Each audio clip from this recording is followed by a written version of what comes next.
Today's daf is daf Kuf Yud Aleph. It's more or less a daf that you should hold head. We're going to gloss through it to make it easier. But here, this is what we're talking about: katana v'chareshes. What we're talking about over here is a very interesting case. A tzaddik. Imagine a tzaddik. He married a katana, a young girl, and a chareshes, somebody who's mentally handicapped. So he wants to. You have to understand, in a society that if no one cared for you and you're a girl, so you ended up in being promiscuous. So a man married a katana, a young girl, probably she didn't have a parent, she doesn't have a father, and her mother married her off. Or chereshes, he married a mentally handicapped girl. He had both wives. Okay, now they're kedushin derabbanans. You have to remember they're not real daraisa kedushins. They're kedushin derabbanans.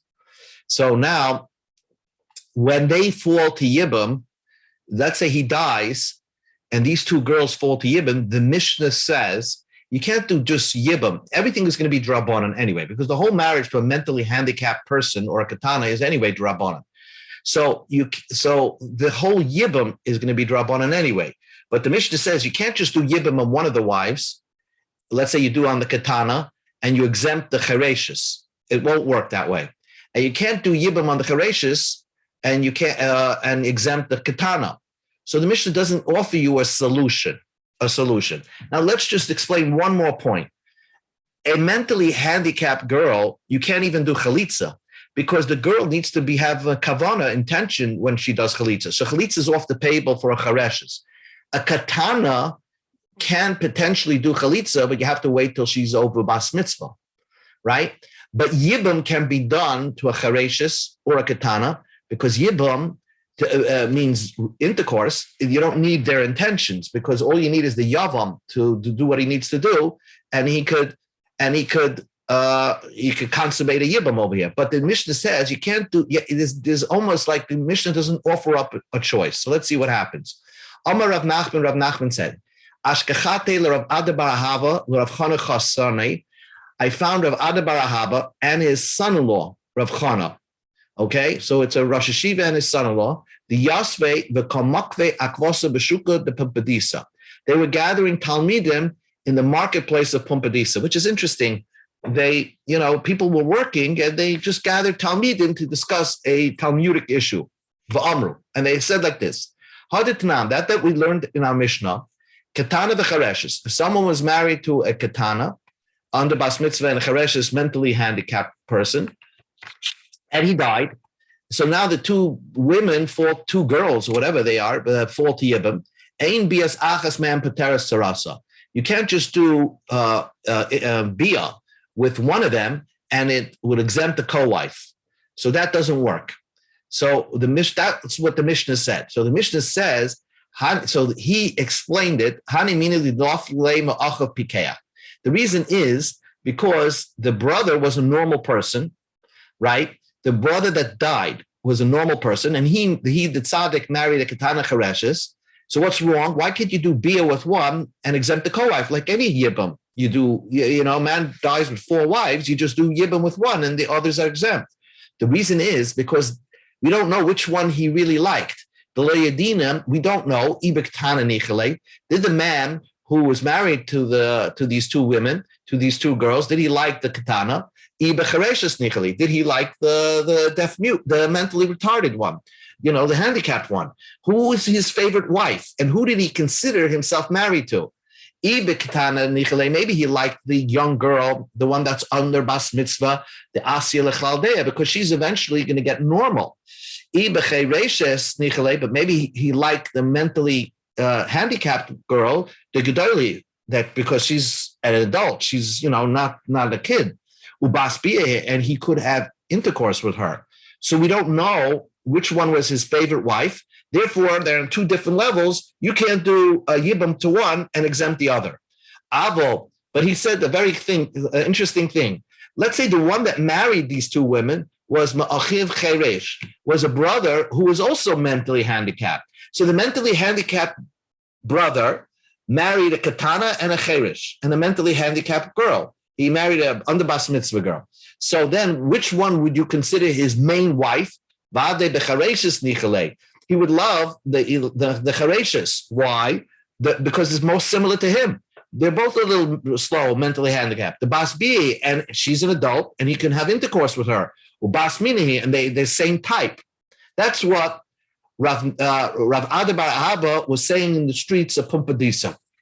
That's his opinion, interpretation of the Mishnah.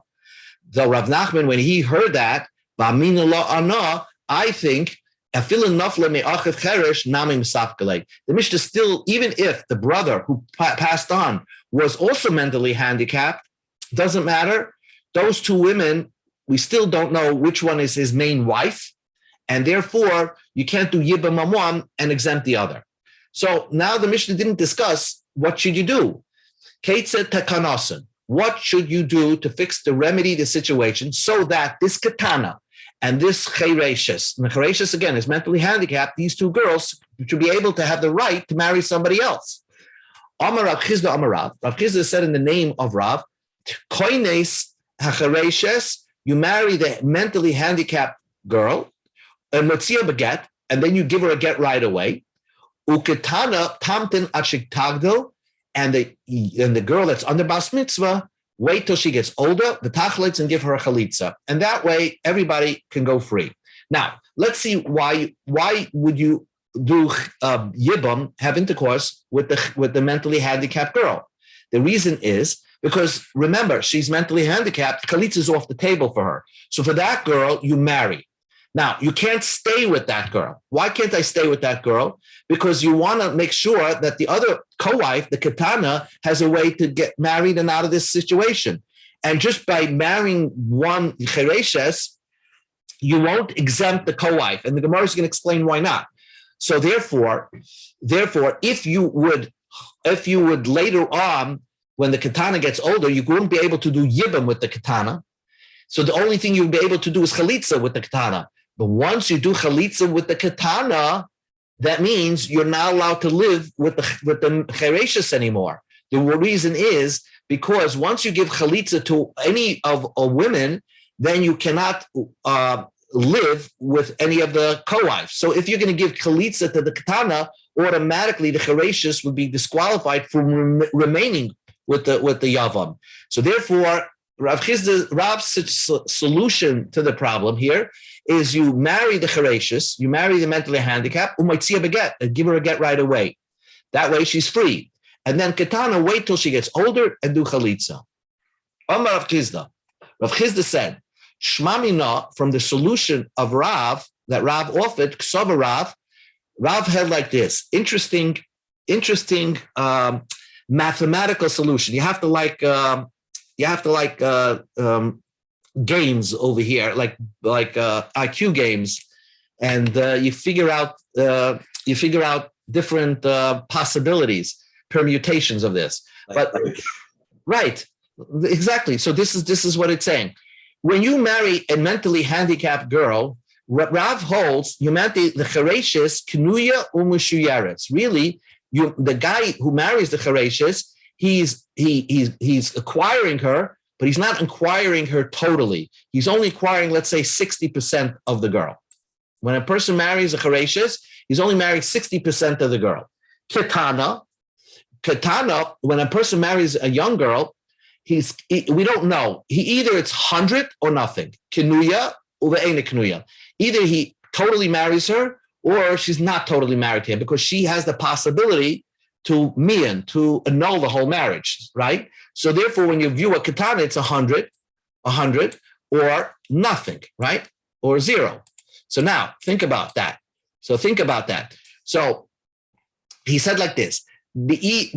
So therefore, when you marry the chereshes and you do yibam with the chereshes, if you're doing only a 60% of a yibam, so the katana is not exempt from that because there's a possibility that the katana was 100% married to the deceased, and therefore she's 100% the woman that needs yibam, and therefore you only did a 60% yibam, and therefore the katana will need something over there.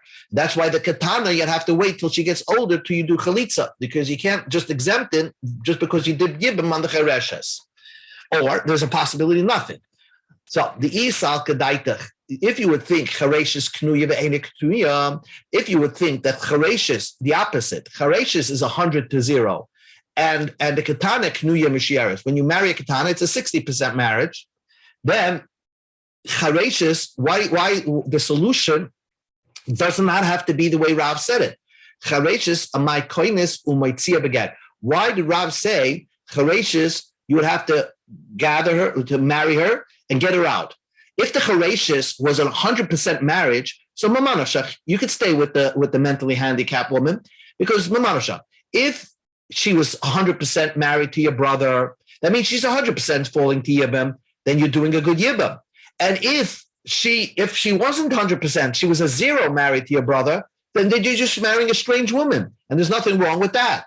That's what the Gemara says. Teiseh, we go to Amabez, Teiseh gabei mamanoshach. Take the cheresh, the mentally handicapped woman, and stay with her no matter what. Because if she was 100% belonging to your brother, and when he died, she's 100% belonging to you, because she's 100% falling to Yibam. If she was a 0 by your brother, so then she could stay with you.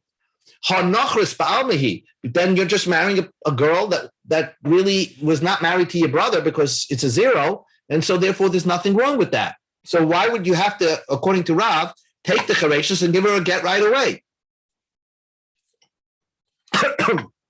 So that's why Rav says when you marry a chereshes, you're really doing 60%. You're really doing 60% when you're marrying a chereshes. Hold on. You're really doing a 60%. And therefore, when you marry the chereshes, she's only 60% falling to Yibam. So you didn't do a complete Yibam. So now there's a tzad that the katana really is 100% falling to Yibam. Well, if she's 100% falling to Yibam, then you have to do something to her.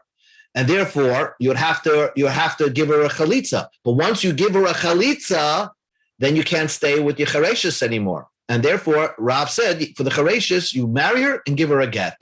That's what Rav says. Now, the Gemara just asks the question, why don't you say, katana mai tamtin ashetagda v'tachalitz? Why do you have to wait to the katana to get older and tachlitz? What the Gemara is asking here is, let's do the reverse. Let him take the katana. And what happens? Let him take the katana and ignore the mentally handicapped girl. Why? Because Teisif Gabay, let the katana stay by him. Because if this katana was 100% married to his brother, so then she totally falls to Yibam. So he's doing the right Yibam. But if she's not falling, if she wasn't 100% married to your brother, it was a 0 married to your brother. So then when she falls to Yibam, then she's a strange woman, and you could still marry her. So in other words, why do you have to marry the chereshes first? Marry the katana first. So the Gemara answers that if you would marry the katana first, then the chereshes would be left with no choice. You wouldn't be able to do anything with the chereshes. Why? Because remember, for a mentally handicapped woman, chalitza is off the table. And if you already married the katana, you can't do yibam with the chereshes. You can't do yibam with the chereshes. Why can't you do yibam with the chereshes? Because if on the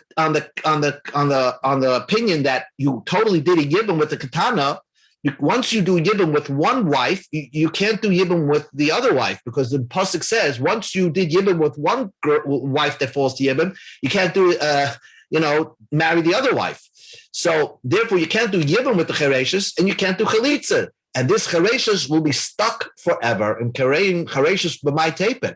How is she ever going to get free from this whole marriage? Therefore, Rav suggested marry the chereshes first, get rid of her with a get, and then wait till the katana grows up and you give her chalitza. Omar Rav Sheshes. Rav Sheshes says, Hochinami mistabra. I like your logic, and I like the way you set it up. Let's see. How did we set it up? We set it up that when you marry a mentally handicapped woman, you're only marrying 60% of that woman. That's a 60% of a marriage.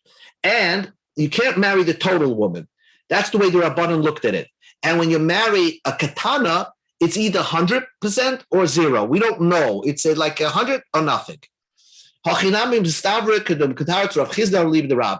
is the perfect way to make sense of the whole thing. The Tanya we learned in the Brisa. You have two brothers that were married to two Yisaimis. Here, I have the picture up here. Here's the picture. Let's just get it up over here very clearly. You have two brothers, Reuven and Shimon, are married to two sisters. Now, this is important. They're sisters. One was a Ketana, and one was mentally handicapped Chereshes, right? So what the Mishnah says that if Reuven would die, the husband of the Ketana dies, so now the Ketana is now falling to Yibam. So what the suggestion is, Shimon, who's married to Chereshes, she's only 60% married to the Chereshes, right? And you have a woman that could possibly be 100% falling to Yibam.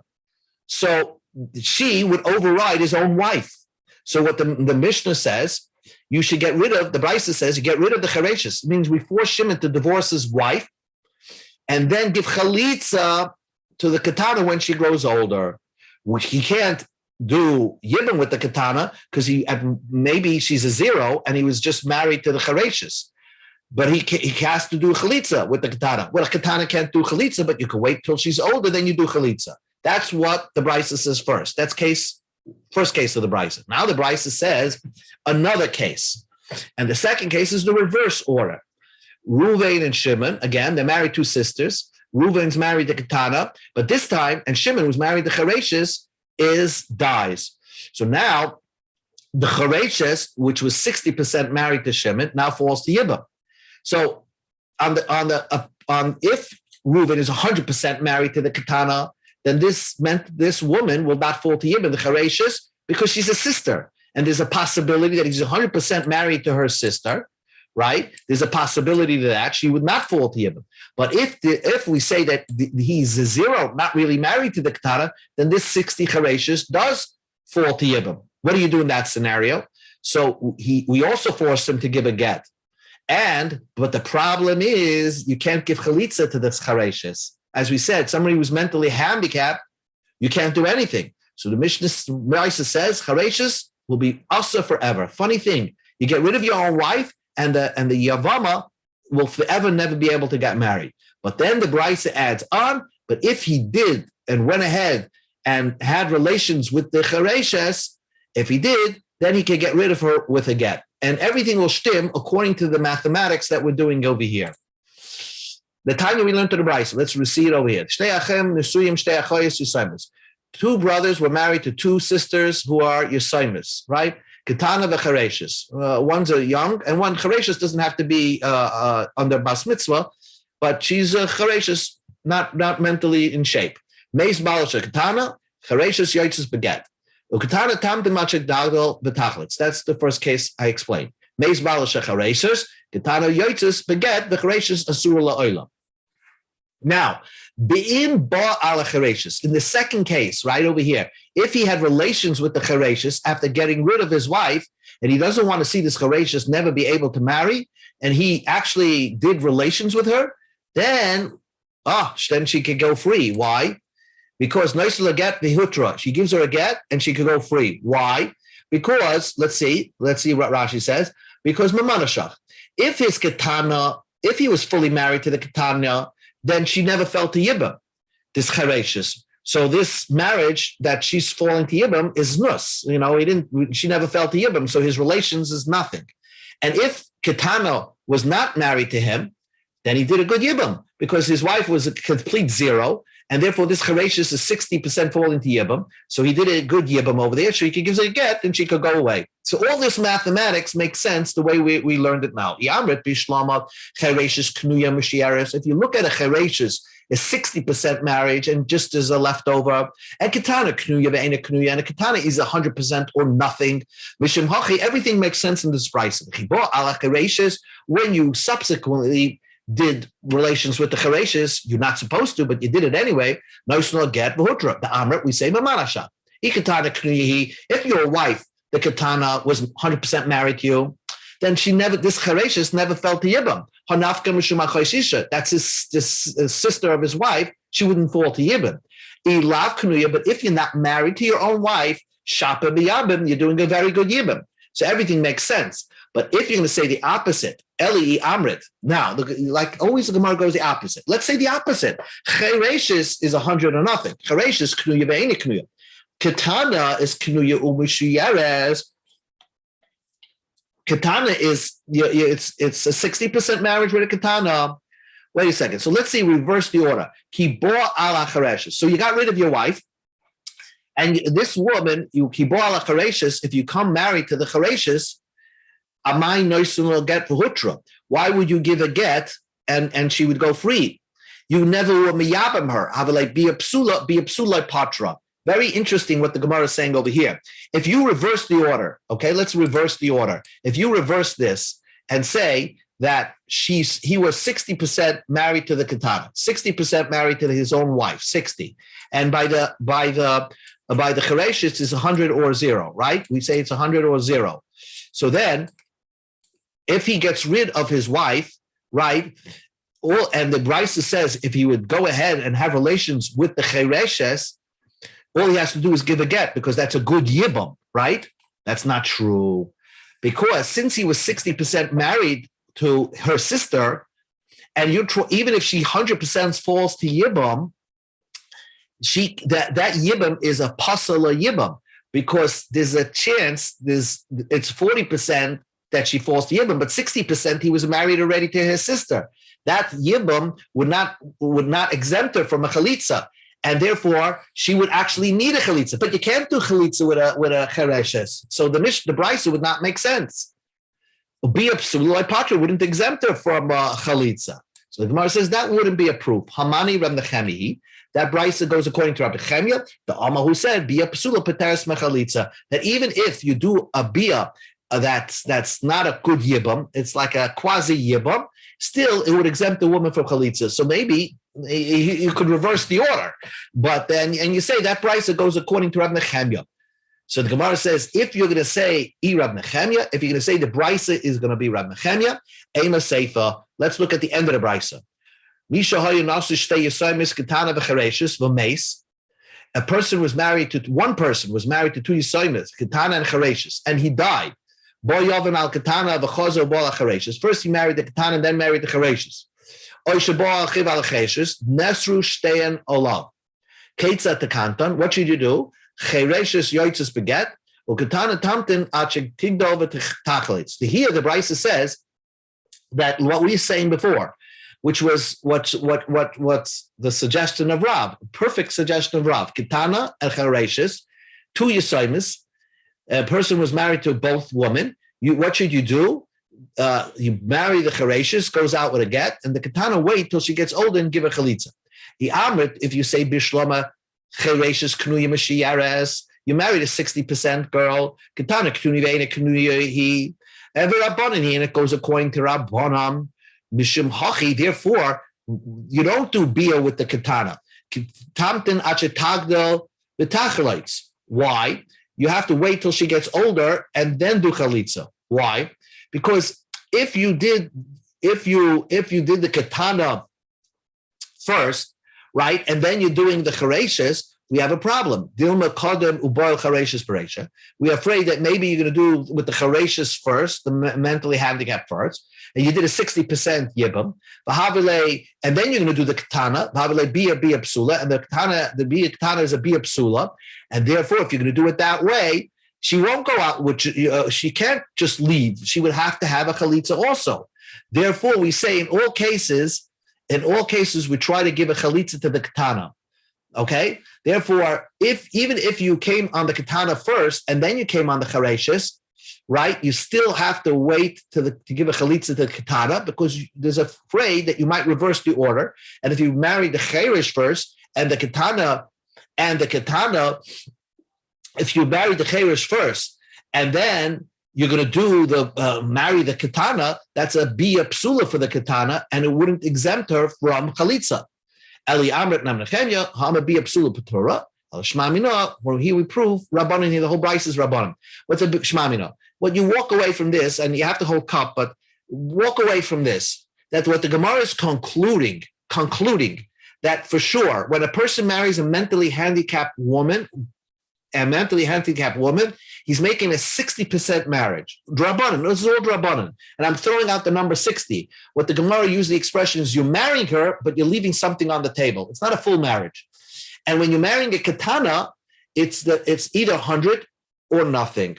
And therefore, if a person who's a tzaddik married a katana and a chareshes, so that's the solution. The solution is the way Rav said it. And what you should do is you just marry the chareshes first, and then give her a get, and then wait till the katana grows up, and then give her a chalitza. Otherwise, you're going to have a problem with the chareshes remaining forever asur.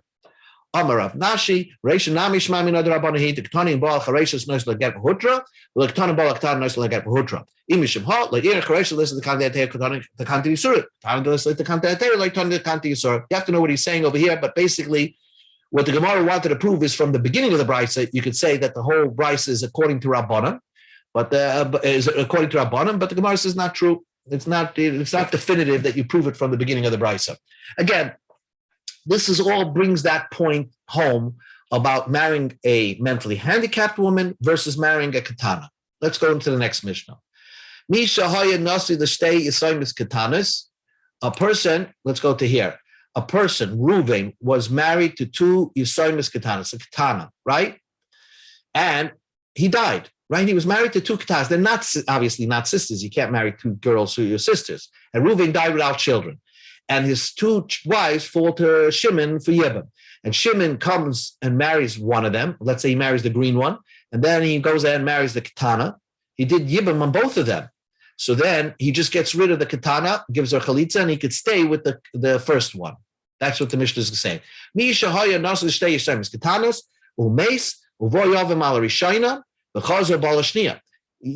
to do that in Yibam, by the way. If you marry one girl, one wife, you can't go do bia with the co-wife. It doesn't mean anything because once you did Yibam, that's it, the end of the story. But with katanas, since this whole thing is the Rabbanans anyway, you have a chance that there exists the possibility of doing bia with one yavam, one katana, and doing it with the second one.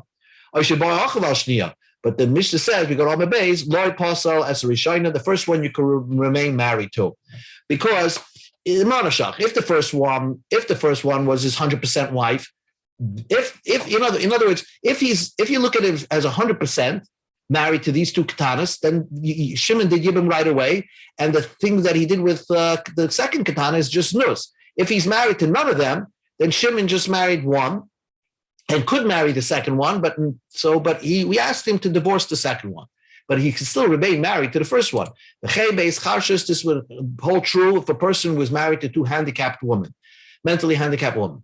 Katana v'chareshes, but if you mixed it up, he's married to a katana chareshes, bo yavam al katana, if the yavam married the katana, b'chazer b'al chareshes, so shebo achav chareshes, pasals katana, you can't remain with the katana anymore. Bo yavam al chareshes, if you married the chareshes, and then he took the katana, or shebo achav al katana, pasals chareshes, you can't remain married to the chareshes. Pikachas v'chareshes, but let's say he's married to a guy was married to a normal wife and a mentally handicapped wife. Bo yavam al ha-pikachas, and the yavam had relations with the pikachas, with the normal wife. So that's 100% bia. That's 100% yibam. Got it? Because he took the main wife, normal, and he did yibam with her. The chazar bal chareshes, even if he came and did bia with the chareshes, you could still remain with the yibam, because once you do yibam normally, an 100% Torah dig yibam, then nothing, even if you did bia with the co-wife, you could still remain with your wife. But let's say he did the yibam with the chereshes, the chozer bal apikachas. First he did with the mentally handicapped woman, which is only a yibam derabbanan, and then he did bia with the normal woman. Then the Mishnah says pasal cheresh. You can't remain with the mentally handicapped woman, because maybe the mentally handicapped woman is all it's only a yibam derabbanan, and you did a yibam daraisa with the pikachas. So therefore, you can't remain with the mentally handicapped woman, even though you did bia with her first. Same thing. Gedalo katana. This is simple. A man's married to a 20-year-old girl and a 12-year-old girl. He dies. Bo yavam ala gedola. If the yavam does bia with the 20-year-old girl, the chazor bal katana, and then he just does bia with the 10-year-old girl, he can still remain married with the 20-year-old girl because he did a normal yibam. But because here in this case you reversed it. A guy was married to a 20-year-old girl and a 10-year-old girl, and the Yabam did bia with the 10-year-old girl, and then he did bia with the Gedola. So then already he can't stay with the 10-year-old girl anymore, no matter what. And so he has to give chalitza for a get and a chalitza to both of them. Rabbi Lezer Oimer, we teach the Ketana, the 10-year-old girl, to just annul the marriage. And therefore, the only one that's going to fall to Yibam is the Gedola. And he could stay with the Gedola. And that was it. Even though he did Bia with the Ketana first, we teach her to do Miyun, annul the marriage, and annuls the original marriage also that she had. So she never fell to Yibam in the first place. And therefore, the Yibam with the Gedola is perfectly fine. Amar Rabbi Yehuda, Amar Shmuel, going to end over here. Halacha Rab Laza, the halacha is like Rab Laza. Chin Amar Rab Laza, halacha Rab Laza. We always paskin like Rab Laza that we teach a katana to do annul a marriage. It's tzricha. We need to say this countless of time, even by the case of the previous case when two sisters, when a person is falling. The case was where a man was married to a katana, and her sister is now falling to Yibam. And therefore, we teach the man to teach the yibam to do. We teach the girl to do mian, and let her husband do yibam with her sister. Because he didn't keep the mitzvah of yibam, that's why the halakha is like Reb Lezer. But since already you kept the mitzvah of yibam by doing bia with the katan, in our case, the kai mitzvah yibam, ema tervaya lipke beget. Let's get rid of them. In this case, maybe we wouldn't pass it like Rab Laza. Yeshman biha mishum gedolah rami kameh, because there's a gedolah falling to yibam. That's why we need. In both cases, the halacha is like Rabbi Lazer. So this is where we'll stop over here. We'll begin a new Mishnah tomorrow, so it'll be much easier. But basically, what the Mishnah is discussing, what we discussed today, is interesting things regarding people who married mentally handicapped women and katanas, also to save society from these girls becoming promiscuous.